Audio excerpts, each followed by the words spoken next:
E se a pessoa que mais te encanta, mais te fascina e mais te prende emocionalmente for, na verdade, a que está destruindo silenciosamente quem você é por dentro? E se aquele brilho no olhar, que parece cuidado, for apenas o reflexo de um predador disfarçado, interpretando um papel diante de você? Jung dizia que onde há luz demais, há sombra escondida. E talvez os rostos que você mais admira sejam justamente os que aprenderam a mascarar essa escuridão com mais perfeição. Quantas vezes você já ignorou um incômodo interno, aquela voz baixa dizendo tem algo errado aqui, só porque a pessoa parecia segura, carismática e irresistível? Talvez você não esteja cercado de pessoas difíceis, mas de máscaras bem construídas. Na linguagem de Jung, o narcisista, o psicopata e o sociopata são especialistas em manipular a própria persona, aquela máscara social que mostramos ao mundo, até transformá-la em uma armadura perfeita. Por trás do sorriso, existe um vazio calculado, por trás do cuidado, um interesse frio, por trás da atenção, um estudo estratégico do seu ponto fraco. E o mais assustador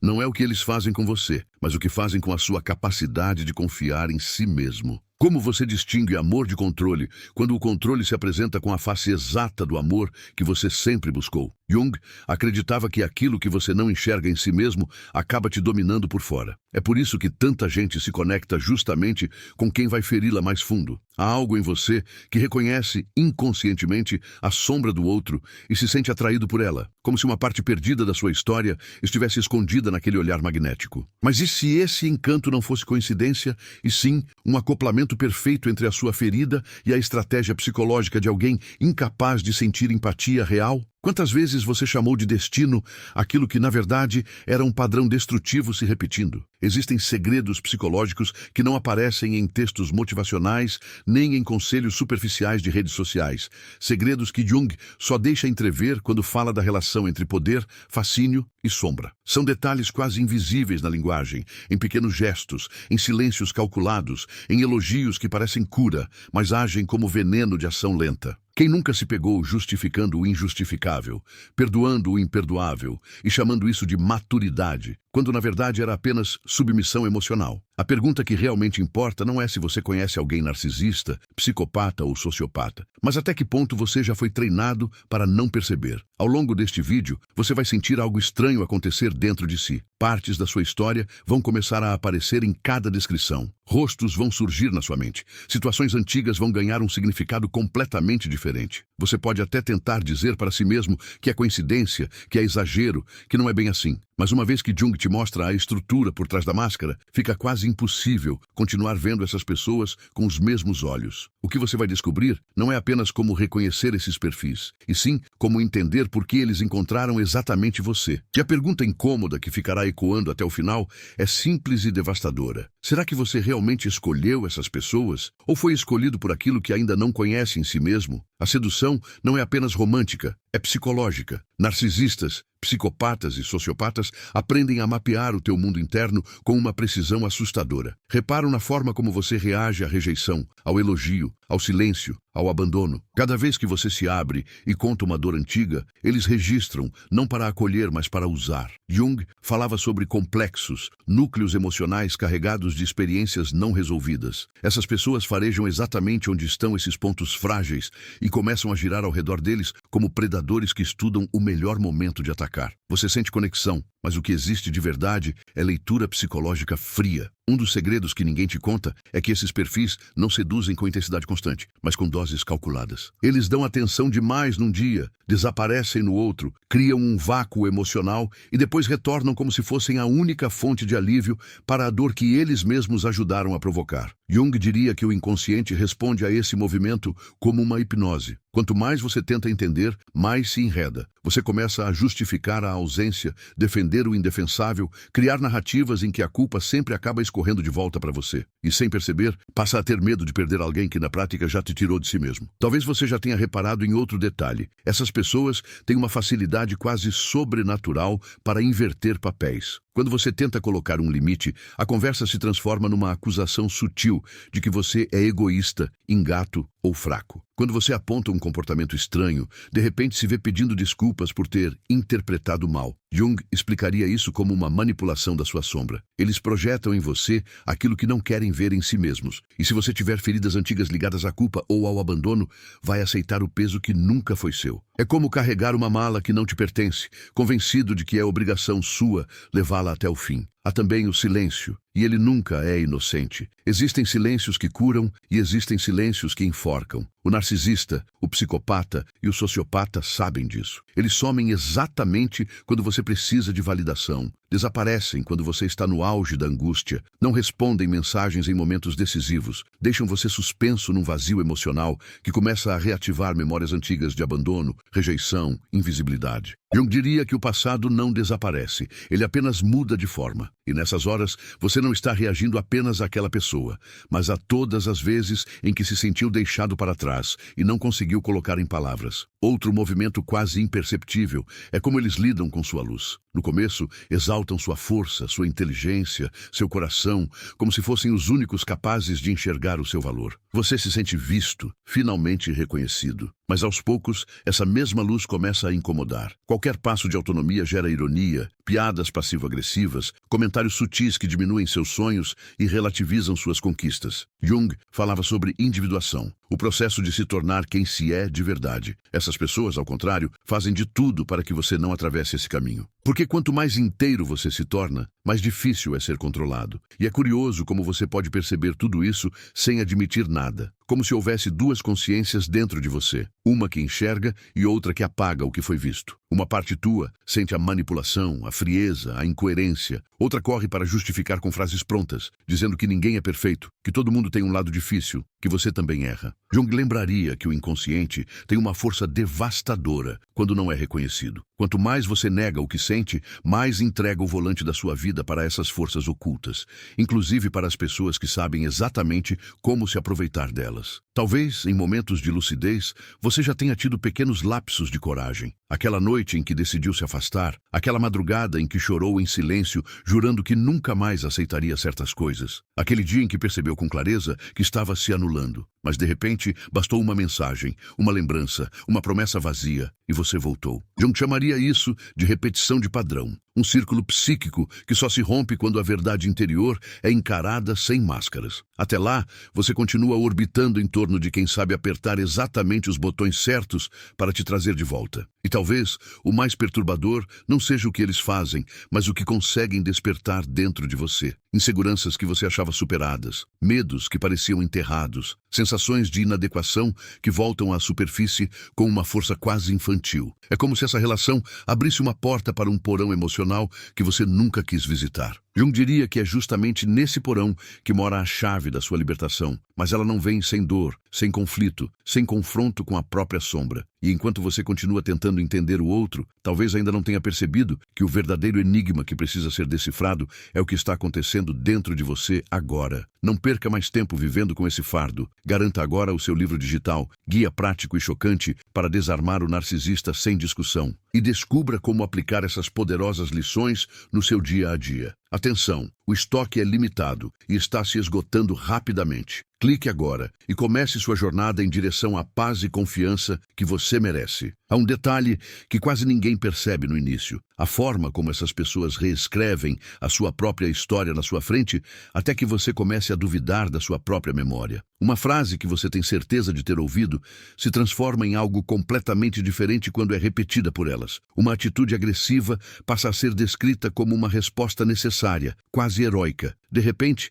aquele dia em que você se sentiu humilhado é narrado como uma situação em que você exagerou, dramatizou, interpretou errado. Jung diria que quando a realidade externa começa a ser distorcida de maneira sutil, é porque você está diante de alguém que manipula não só fatos, mas símbolos, tentando invadir a fronteira entre o que você viveu e o que você acredita ter vivido. Aos poucos, você começa a se pegar pensando 2 vezes antes de falar, como se estivesse pisando em cacos invisíveis. Não quer provocar explosões, não quer ser acusado de ser sensível demais, não quer ouvir novamente que está enlouquecendo. Então se cala. Jung falava sobre o perigo de ignorar a própria verdade interior para se adaptar a um ambiente doente. Nessa dinâmica, você vai se afastando da própria voz, vai cortando pequenos pedaços de si em nome de uma suposta paz. Só que essa paz é falsa. É apenas o silêncio produzido pelo medo. E toda vez que o medo manda, a sua essência se retrai um pouco mais. Há um jogo ainda mais sofisticado acontecendo nas entrelinhas, a triangulação. Sem que você perceba, outras pessoas entram na narrativa como espelhos estrategicamente posicionados. Um comentário solto sobre como um amigo acha você difícil, uma comparação com alguém que supostamente é mais compreensivo, um elogio exagerado a outra pessoa na sua frente, como se quisesse marcar território. Jung diria que essas figuras aparecem como personagens de um teatro psíquico, onde você é constantemente colocado à prova, sempre um passo atrás, sempre tentando merecer um lugar que nunca deveria estar em disputa. Você começa a se perguntar se é suficiente, se é digno, se está à altura. E quem se pergunta o tempo todo se é suficiente, já está em desvantagem. Ao mesmo tempo, existe um ritual de idealização e queda, que se repete como um ciclo sagrado profano. No início, você é colocado num altar invisível. É chamado de especial, único, diferente de todos. Essa fase parece um sonho. E Jung lembraria que o problema não é o sonho em si, mas o que vem depois. Porque de repente, sem aviso, o altar desaba. O que antes era encanto vira impaciência. Aquilo que era admiração vira crítica. Aquilo que parecia amor vira cobrança. Você se vê tentando desesperadamente voltar para o início, para aquela fase em que tudo era perfeito, sem perceber que aquela perfeição era justamente a armadilha. É nesse ponto que um dos segredos mais sombrios começa a se revelar. A forma como eles atacam não o que você faz, mas quem você é. Não criticam apenas atitudes, criticam a sua essência. Dizem que você é exagerado, fraco, carente, difícil de lidar, problemático. Jung diria que quando alguém atinge o seu núcleo identitário, está mexendo com estruturas muito mais antigas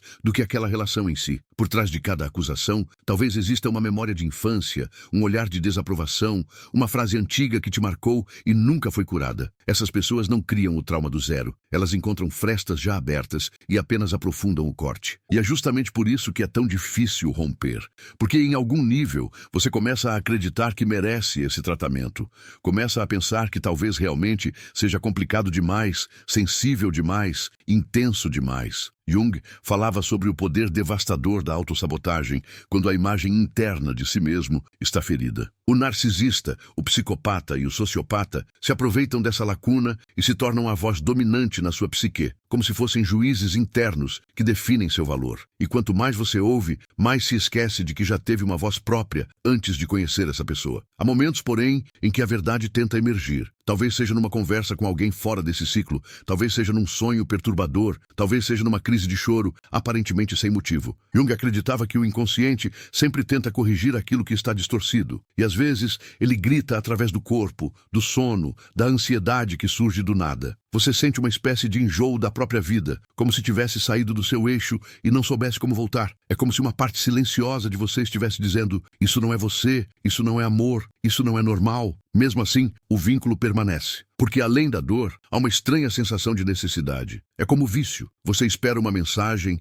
uma validação, um gesto de carinho, como quem espera uma dose de anestesia depois de uma cirurgia mal feita. Jung compararia isso a uma possessão simbólica. Sua energia psíquica começa a orbitar em torno dessa figura, que se torna o centro do seu universo emocional. Você não percebe, mas muitos dos seus pensamentos ao longo do dia giram em torno do que essa pessoa vai dizer, fazer, aprovar ou rejeitar. E enquanto isso acontece, a sua vida fica em segundo plano. O mais perturbador é que, em certos instantes, essa pessoa parece mudar. Pede desculpas, demonstra fragilidade, conta uma história triste do próprio passado, faz você acreditar que, no fundo, é apenas alguém machucado tentando amar do jeito que consegue. E aqui existe um dos pontos mais delicados. Jung nunca negou a existência de feridas profundas em qualquer ser humano, mas isso não justifica a destruição constante do outro. O problema é que sua empatia, ao invés de ser uma ponte saudável, é usada como algema. Você se sente responsável pela cura de alguém que não está disposto a se transformar de fato. Nessa dança confusa,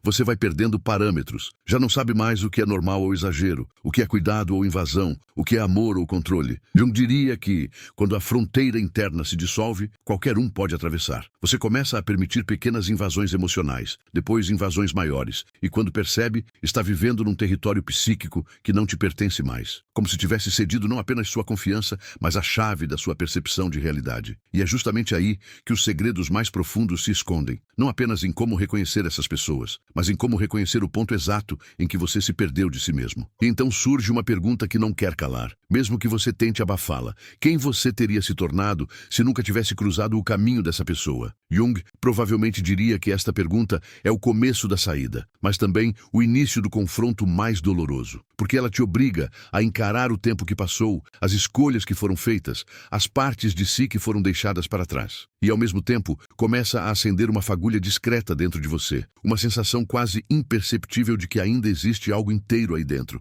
esperando para ser resgatado antes que seja tarde demais. Talvez sem perceber, você tenha começado a carregar uma culpa que não nasceu em você. Essa é uma das artimanhas mais sutis desses perfis, deslocar o peso da própria sombra para o outro, até que você sinta vergonha por coisas que, no fundo, nem são suas. Jung explicaria isso como projeção em estado bruto. Aquilo que a pessoa não suporta reconhecer em si mesma é lançado sobre você como um espelho invertido. De repente, você se vê defendendo a imagem dela diante de amigos, justificando explosões, encobrindo humilhações, como se fosse guardião de uma reputação que, no fundo, está sendo construída às custas da sua sanidade. Há um segredo psicológico oculto na forma como essas pessoas lidam com a verdade. Não se trata apenas de mentir, mas de misturar verdade e mentira numa proporção tão delicada que você perde a capacidade de diferenciar uma coisa da outra. Jung diria que o inconsciente coletivo responde a símbolos e não a dados frios. Então, quando alguém manipula símbolos, palavras como amor, lealdade, futuro, família, para encobrir atitudes destrutivas, não está apenas te enganando racionalmente, está sequestrando seu imaginário. Você começa a associar dor com amor, humilhação com intimidade,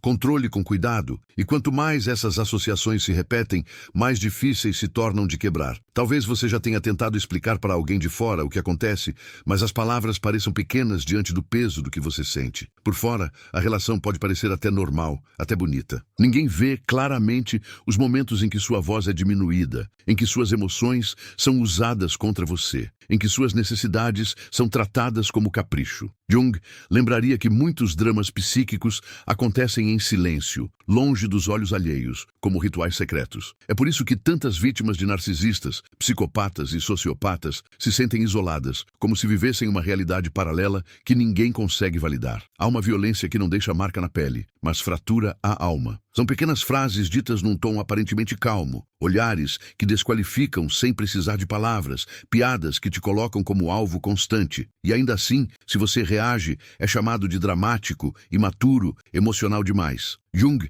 diria que esse tipo de agressão simbólica corrói a imagem que você tem de si mesmo, camada por camada, até que comece a duvidar da própria percepção. O mais cruel é que, enquanto tudo isso acontece, o agressor mantém intacta a própria persona social, muitas vezes sendo visto como alguém admirável, generoso, encantador. Em algum ponto, você começa a viver em estado de vigilância interna permanente.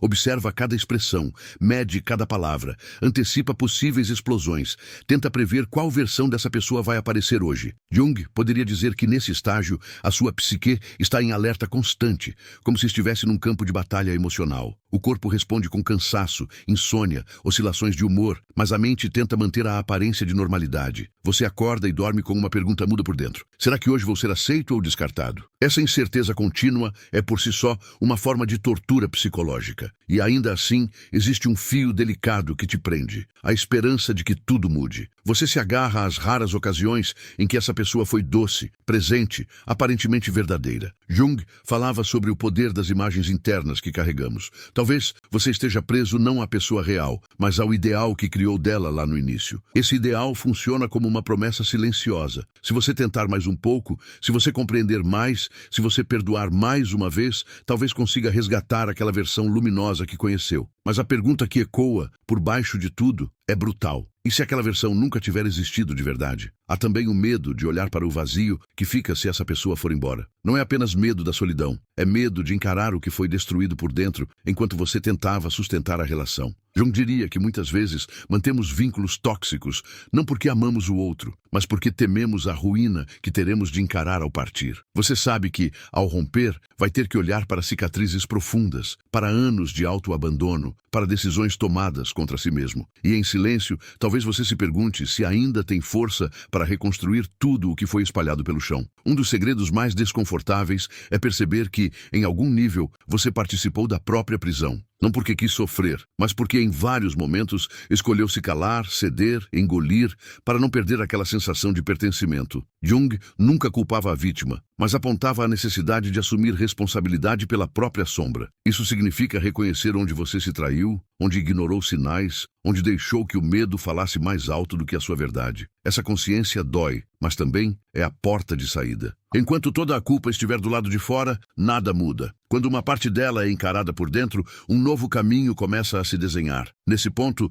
a pergunta deixa de ser apenas quem é essa pessoa e passa a ser por que eu aceitei tanto. Jung diria que, por trás de vínculos com narcisistas, psicopatas e sociopatas, quase sempre existe uma história antiga pedindo para ser revisitada. Talvez você tenha aprendido desde cedo a merecer amor através de esforço excessivo. Talvez tenha sido treinado a normalizar desrespeito. Talvez tenha crescido acreditando que ser amado significava suportar tudo. Essas crenças não aparecem como frases claras, mas como sensações automáticas. E essas pessoas, especialistas em leitura emocional, reconhecem esse terreno fértil com uma facilidade assustadora. E é aqui que a espiral começa a apontar para outro centro. Não se trata apenas de identificar o manipulador, mas de reconhecer a parte em você que ainda permite ser manipulada. Jung chamaria isso de convite à individuação, o processo pelo qual você deixa de viver segundo roteiros impostos e começa a se alinhar com quem realmente é. Mas esse caminho não se abre com respostas prontas, e sim com perguntas incômodas, perguntas que cutucam suas crenças mais profundas, que mexem em memórias que você preferiria esquecer, que expõem a forma como você tem se abandonado em nome de vínculos que nunca te enxergaram por inteiro. E enquanto essas perguntas começam a surgir, talvez uma intuição silenciosa comece a sussurrar que existem sinais muito específicos, quase secretos, capazes de revelar quem realmente está diante de você muito antes de ser tarde demais. Talvez você nunca tenha percebido com clareza, mas existe um instante preciso em que a máscara começa a rachar. Não é numa grande briga, nem numa cena dramática. É naquele pequeno momento em que você fala de algo muito seu, algo profundo, e o olhar do outro não acompanha a intensidade do que você está dizendo. Jung diria que o olho humano entrega aquilo que a persona tenta esconder. Enquanto você se abre sobre uma dor antiga, a expressão continua levemente distante, levemente fria, como se estivesse observando uma peça de teatro e não uma alma em carne viva. Ali, por um segundo, a verdade aparece. Não há espelhamento emocional, há apenas observação clínica. Existe também aquela sensação estranha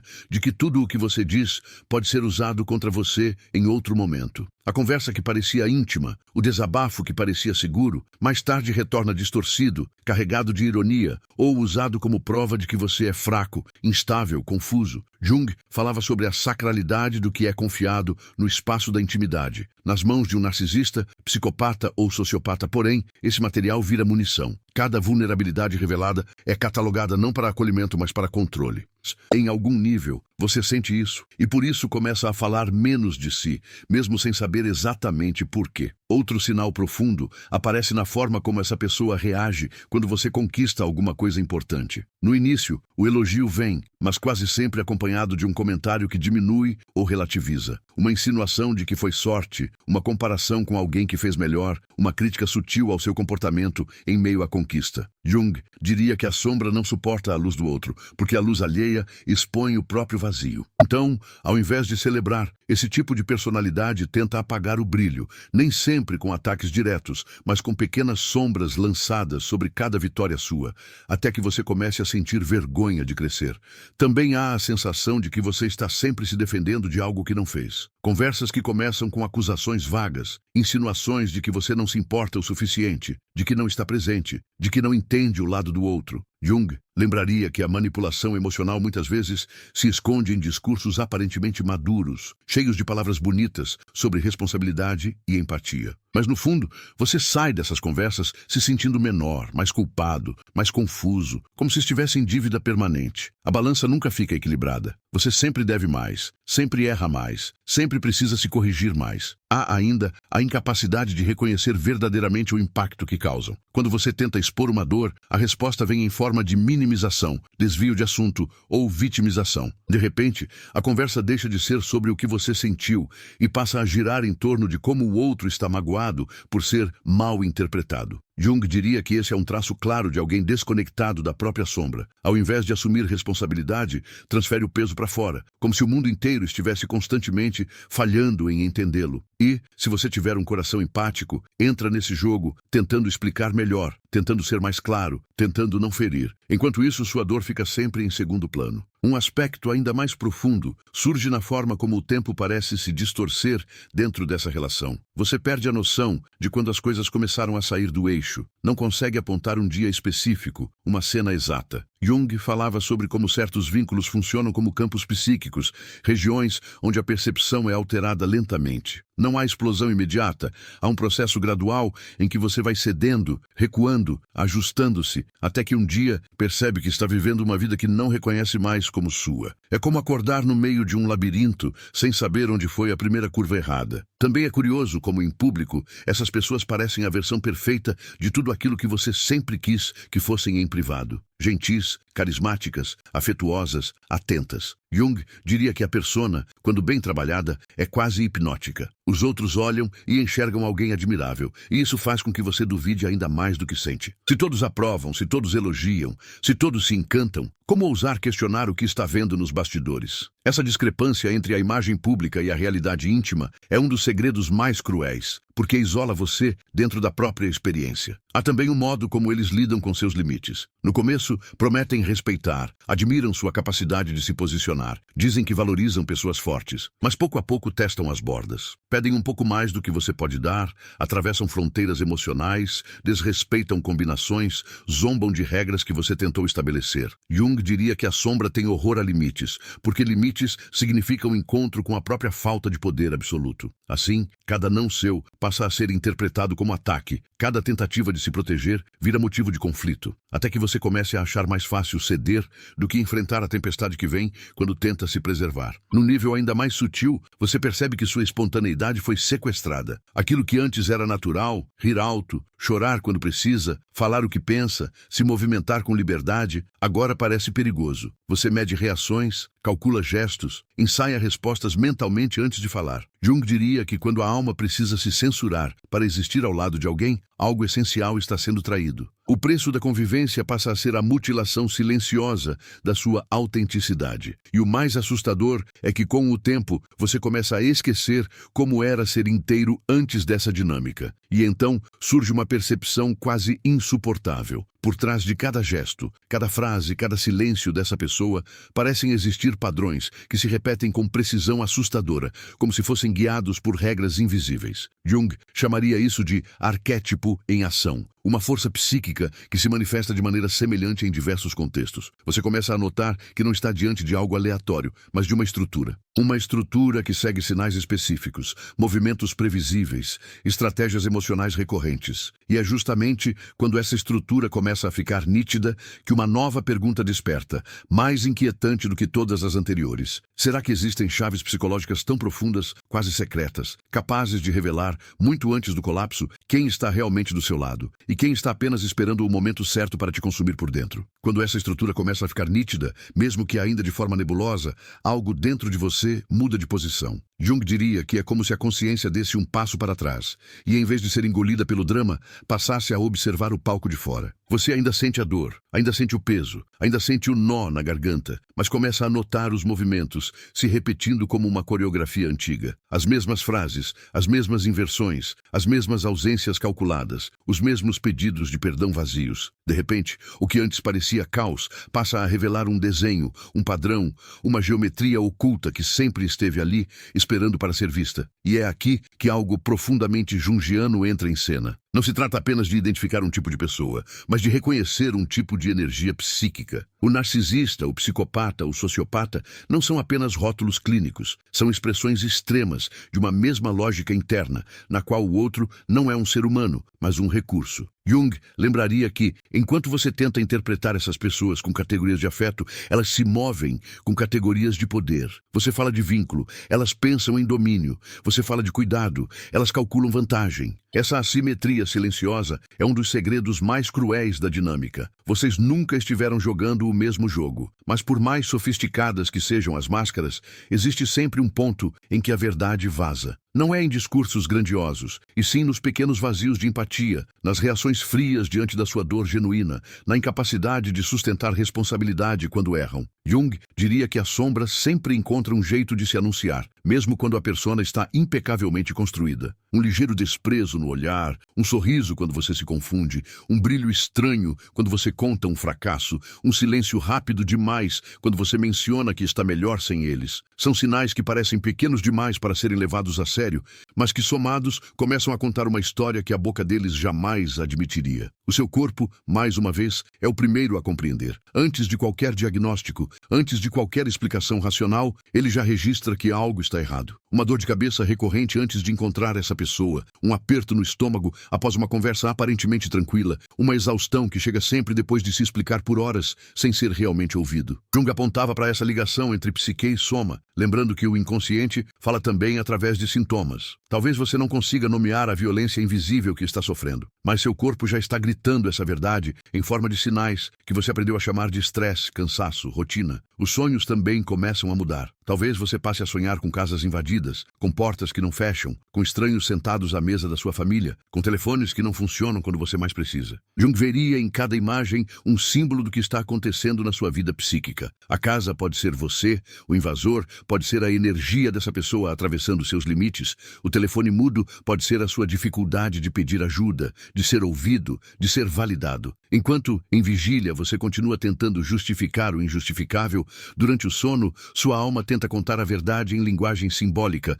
como se implorasse para que você finalmente escutasse. Num nível ainda mais íntimo, começa a surgir uma voz interior que não é mais exatamente sua. É aquela voz que te critica antes de qualquer erro real, que te chama de exagerado antes de você expressar sua dor, que te manda calar para não criar problema, que te acusa de ser o elo fraco de todas as situações. Jung falaria aqui de uma introjeção. Você internaliza a figura do agressor e passa a reproduzir dentro de si o mesmo julgamento que recebe de fora. É como se o narcisista, o psicopata ou o sociopata passassem a morar dentro da sua cabeça, usando sua própria voz para continuar te enfraquecendo mesmo quando não estão presentes fisicamente. Se você observar com sinceridade, talvez perceba que começou a repetir o tratamento que recebe também na forma como se trata. Ignora as próprias necessidades, relativiza a própria dor, minimiza as próprias conquistas, pede desculpas por existir com força demais, com emoção demais, com verdade demais. Jung diria que, quando o inimigo externo é absorvido, o campo de batalha se desloca para dentro. Você passa a negociar consigo mesmo, a podar partes legítimas da sua alma para caber em um molde que nunca foi feito para você. E essa autoagressão silenciosa, muitas vezes, se torna ainda mais devastadora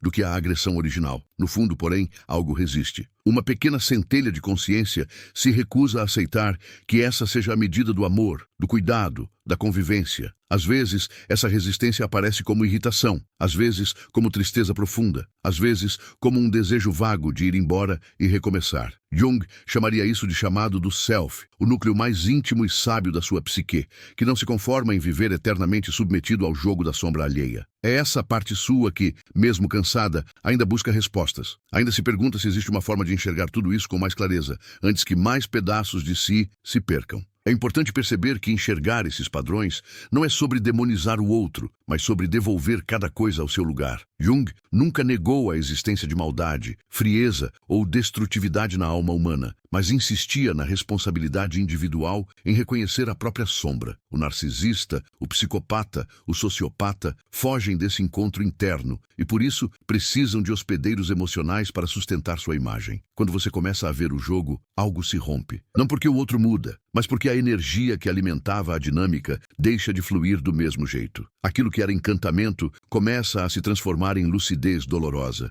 E conforme essa lucidez cresce, você passa a ver detalhes que antes pareciam irrelevantes. Percebe como a pessoa reage quando é contrariada em coisas pequenas, como fica fria quando não é o centro das atenções, como some quando você precisa, mas aparece quando quer algo. Jung diria que o diabo mora nos detalhes, não nas cenas grandiosas. São os microgestos, as omissões, os pequenos prazeres diante da sua confusão que revelam a natureza real daquilo que está acontecendo. E uma vez que você enxerga, mesmo que ainda não saiba o que fazer com isso, já não consegue mais voltar à cegueira confortável de antes. Nesse ponto, uma nova camada de inquietação se instala. Se tudo isso segue uma estrutura tão precisa, será que também não existem chaves igualmente precisas para desvendar de forma quase imediata quem está diante de você? Jung apontaria para sinais profundos, padrões psicológicos, brechas na fala, na expressão, na forma de reagir à sua dor, que, quando compreendidos, funcionam como códigos secretos. Códigos que não dependem do que a pessoa diz sobre si mesma, mas daquilo que o inconsciente dela revela sem perceber. E é justamente quando essa pergunta começa a ecoar com força que a promessa de descobrir esses segredos deixa de ser simples curiosidade e passa a ser uma necessidade. Talvez seja exatamente isso que vai definir se, daqui para frente, você continua se entregando à mesma história de sempre. Ou finalmente aprende a reconhecer, desde o primeiro ato, quem veio para somar a sua alma e quem só está à procura de um corpo psíquico para consumir. Talvez, pela primeira vez, você comece a admitir para si mesmo que não é coincidência ter atraído esse tipo de presença mais de uma vez na vida. Jung diria que aquilo que não é conscientizado retorna como destino. Enquanto você enxerga apenas o outro como problema, a história se repete com rostos diferentes, mas com a mesma sensação de sufocamento. A forma muda, o cenário muda, o discurso muda, mas o roteiro emocional permanece o mesmo. Você se doa demais, é drenado demais, se culpa demais. E no fundo, uma parte sua começa a suspeitar que existe algo muito mais profundo orientando essas repetições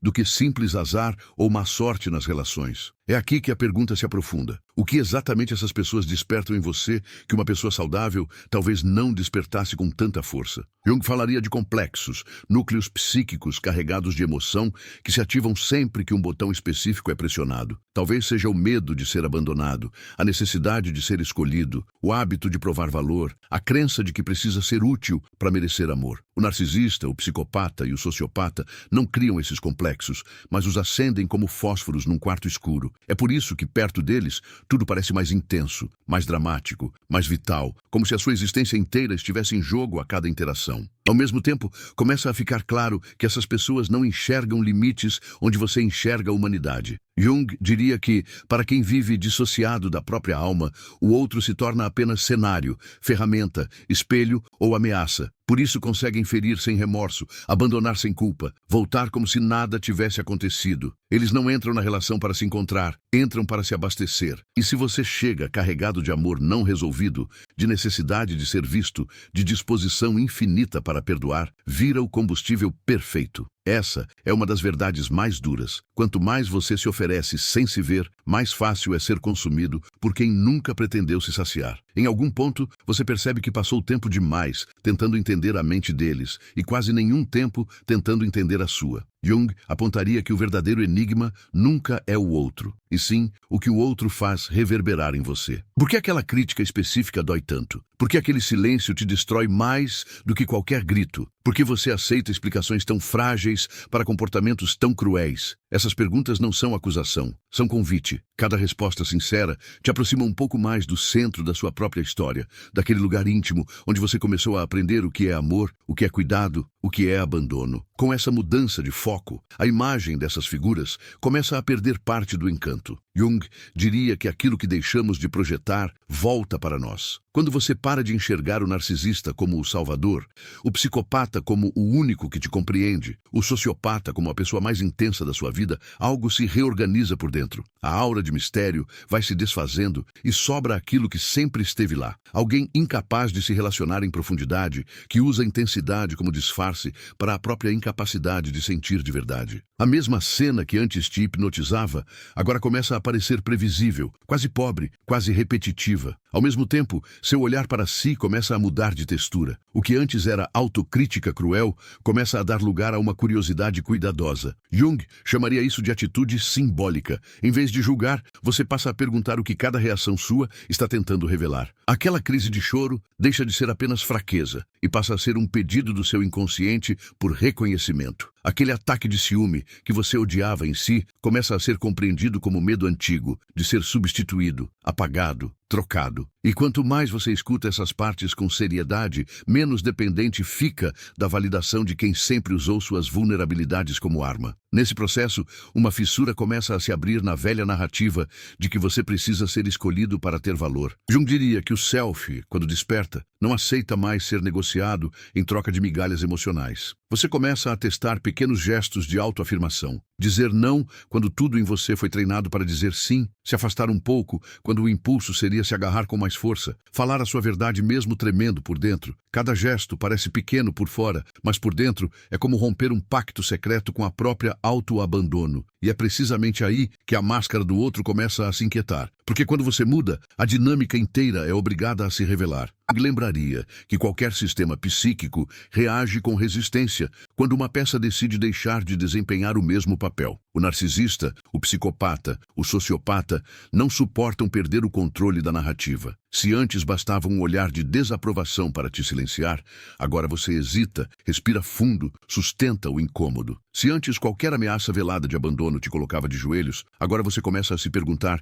se esse abandono não seria, na verdade, uma libertação. E é nesse momento que a verdadeira face desses perfis tende a emergir com mais nitidez, justamente porque o jogo deixou de ser confortável para eles. É nesse ponto que você começa a perceber que não está lidando apenas com características difíceis de personalidade, mas com estruturas psíquicas específicas que se repetem em diferentes rostos ao longo da sua vida. Jung falaria de arquétipos, figuras internas que orientam nossas escolhas sem que a gente perceba. Talvez, sem saber, você tenha buscado heróis em pessoas que só sabiam ser predadores. Tenha visto cuidadores em quem só sabia controlar. Tenha chamado de destino o encontro com versões diferentes do mesmo vazio. E uma vez que você vê a repetição, fica evidente que reconhecer esses padrões cedo não é apenas sabedoria, é sobrevivência emocional. A partir daqui, a curiosidade começa a se transformar em urgência. Se existem mecanismos tão profundos capazes de te prender, também devem existir mecanismos igualmente profundos capazes de te proteger. Jung diria que o inconsciente não apenas guarda feridas, mas também guarda chaves. Sinais sutis na forma como alguém reage ao seu sofrimento, detalhes na maneira como lida com culpa, nuances no olhar quando você se posiciona, que denunciam a estrutura que opera por trás da máscara. Não se trata de aprender truques superficiais, mas de acessar um tipo de visão psicológica mais refinada, quase instintiva, que permita reconhecer em silêncio quem realmente está apto a caminhar ao lado da sua alma e quem só enxerga em você uma fonte de suprimento emocional. E enquanto essa percepção amadurece, talvez você comece a sentir, mesmo sem saber explicar, que existem segredos psicológicos muito específicos, quase como códigos ocultos, que podem revelar com precisão assustadora quando a relação é vínculo e quando é armadilha. Segredos que dialogam diretamente com o que Jung descobriu sobre sombra, persona, complexos e poder psíquico. Segredos que não servem apenas para apontar o dedo para o outro, mas para iluminar os pontos em você que ainda podem ser usados como porta de entrada. Segredos que, uma vez compreendidos, não desfazem a dor já vivida, mas podem impedir que ela siga se repetindo com a mesma força devastadora. Talvez, em algum ponto deste caminho, você tenha percebido que a grande revelação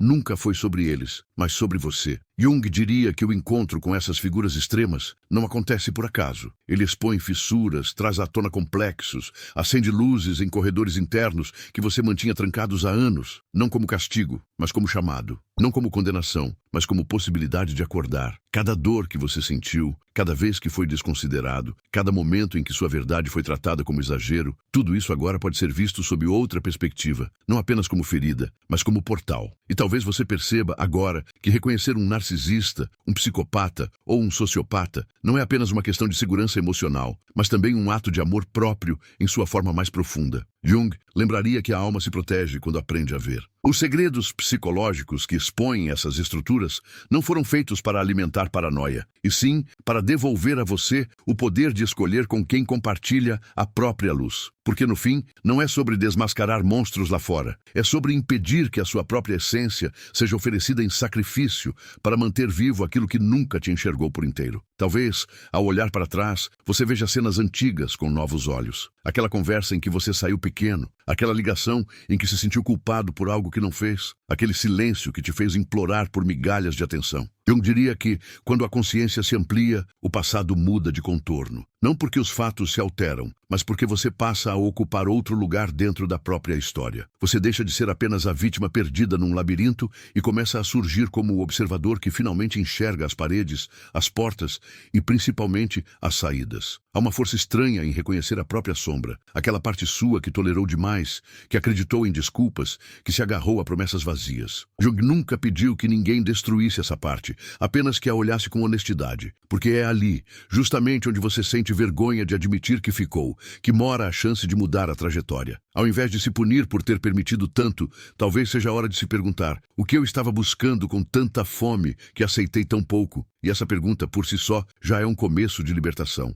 Enquanto você se faz essa pergunta, algo dentro de você começa a se reorganizar. Aquilo que antes parecia fraqueza, sua sensibilidade, sua capacidade de sentir fundo, seu jeito de perceber nuances, agora pode ser visto como o oposto, potência mal direcionada. Jung diria que a mesma profundidade que te tornou alvo fácil de manipulação também é a profundidade que pode te tornar um ser humano mais lúcido, mais íntegro, mais verdadeiro consigo e com o mundo. A diferença está em para onde você escolhe olhar, para o olhar frio que te consome ou para a chama silenciosa que ainda insiste em arder no centro da sua alma. É aqui que o eco começa. Você não precisa mais se explicar para quem nunca pretendeu te entender. Não precisa mais implorar por cuidado onde só existe consumo. Não precisa mais transformar sua intuição em inimiga só porque ela aponta na direção oposta do que seu apego deseja. Jung lembraria que a verdadeira transformação acontece quando você passa a confiar mais nos sinais internos do que nas narrativas externas que tentam te convencer de que sua dor não é real. A partir desse ponto,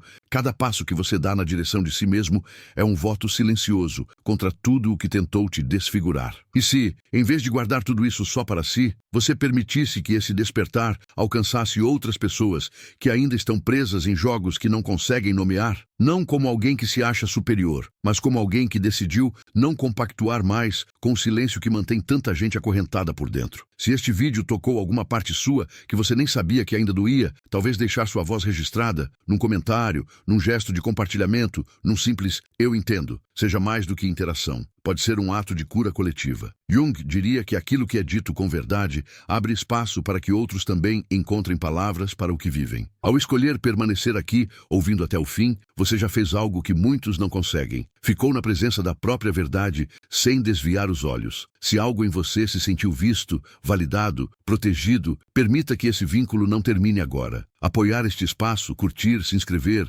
compartilhar com alguém que precisa ouvir, não é só alimentar um canal. É alimentar uma corrente de consciência que se recusa a normalizar a violência psicológica. É dizer, em voz baixa, mas firme: eu não aceito mais caminhar cego dentro da minha própria história. E talvez, nos próximos dias, em um gesto simples do cotidiano, você se surpreenda lembrando de alguma imagem, de alguma frase, de algum silêncio que agora ganhou novo significado. Jung diria que é assim que a psique trabalha, em ecos, em símbolos, em toques discretos que vão reposicionando o seu olhar sem alarde. Quando você menos esperar, pode se pegar interrompendo uma repetição, colocando um limite onde antes havia submissão, escolhendo a própria paz onde antes você escolheria provar seu valor. E nesse instante, mesmo que ninguém ao redor perceba, algo enorme terá acontecido dentro de você. No fim, talvez o verdadeiro segredo seja este: a sombra que você reconhece já não pode mais te comandar.